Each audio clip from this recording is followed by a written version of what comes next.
മാലിന്യമുക്ത നവകേരളം ക്യാമ്പയിന്റെ ഭാഗമായി പാലാ നഗരസഭയും Pala saint Thomas college NSS യൂണിറ്റും ചേർന്ന് സ്നേഹാരാം പദ്ധതി നടപ്പിലാക്കുന്നു. നഗരസഭാ അധ്യക്ഷ ജോസിൻ മിന ഉദ്ഘാടനം ചെയ്തു.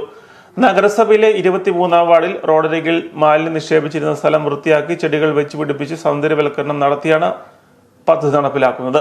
സ്നേഹാരാമത്തിന്റെ സംരക്ഷണ ചുമതല NSS യൂണിറ്റിനാണ്. നഗരസഭ പരിധിയിലെ മാലിന്യ നിക്ഷേപ കേന്ദ്രങ്ങളിൽ സ്നേഹരാമം പദ്ധതി നടപ്പിലാക്കുമെന്നും ഇവിടങ്ങളിൽ മാലിന്യം തള്ളുന്നവർക്കെതിരെ കർശന നടപടി സ്വീകരിക്കുമെന്നും ചെയർപേഴ്സൺ അറിയിച്ചു.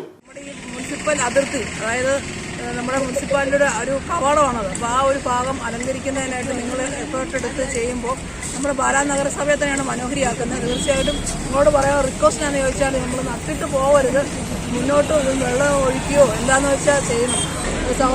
സ്ഥാപനമായ അൽഫോൺസ കോളേജുണ്ട്, അവരെ കൊണ്ട് നമുക്ക് ബാക്കിയും കൂടെ ചെയ്യിക്കാം.